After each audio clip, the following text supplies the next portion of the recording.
Hey everybody, welcome to KM Reviews. I am Niddleman. Today I'm bringing you an early, spoiler-free review of the movie Going in Style, the upcoming comedy starring Morgan Freeman, Michael Caine, and Alan Arkin. Now I'm going to give you my actual rating right off the bat, and then if you want to find out why I give it that rating, you can go ahead and stick around if you want to. But I'm going to have to go ahead and give this movie a rating of a one-night stand. Now, keep in mind that is not a bad rating. It just means I enjoyed this movie for what it was. It was a fun comedy, but it's nothing super unique or special. Now, I will tell you one huge plot twist in this movie, and this is not a spoiler, is that this movie was directed by Zach Braff. What the fuck? I didn't expect that. I saw the credits roll. It's like directed by Zach Braff. I'm like, what the hell? Really? Where did that come from? What? That was weird. But anyways, this movie, again, basically it's about Morgan Freeman, Michael Caine, and Alan Arkin, like I already said. These guys have been working at this plant of some sort of factory of manufacturing something that they don't really explain for like their whole lives, and they're waiting to get their pension and their retirement and all this stuff when the company kind of tells them, hey, sorry, you're not getting your money anymore. We're doing this other financial shady shit, blah, blah, blah, blah, blah. So needless to say, they don't have money. Michael Caine's losing his house.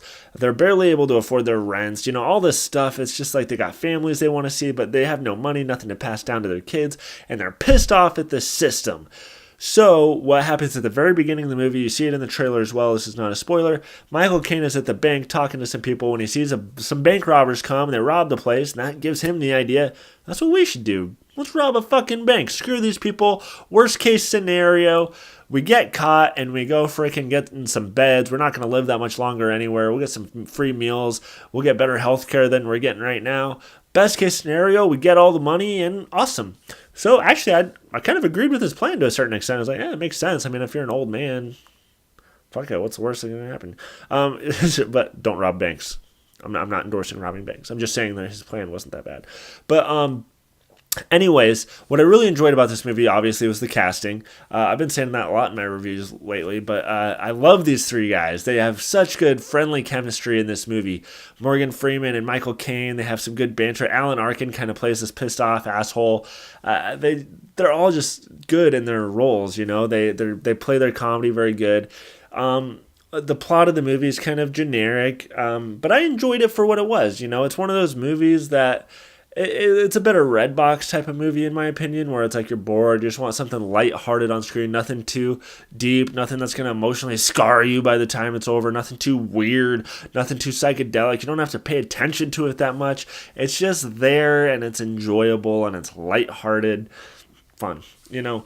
But the reason I gave it a one-night stand is for that same reason. There's nothing super unique about this movie. It's a comedy, and there are parts where you laugh. It's not like the jokes are missing, but there's not enough jokes, not enough laughter to really make it like oh my god, you got to see that movie, it's so funny. It's not that kind of comedy. It's more of a family drama comedy, I guess. I don't know. It's a comedy, but it's not like a laugh out loud crazy thing. It's like it's its own genre of just lighthearted fun. You know, it's a perfect movie to take your grandparents to, or your mom, or whatever, and you don't have to worry about some weird thing happening.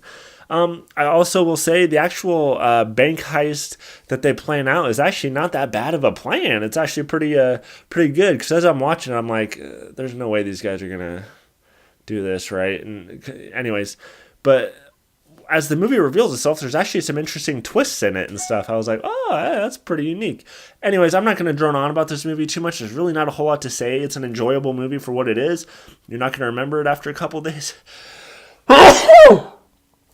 Jesus. Excuse me. Lost my train of thought, but you pretty much heard everything I got to say. So remember, you can follow me on Facebook and Instagram at Niddleman, and stay tuned for more movie reviews if you can handle it. Go.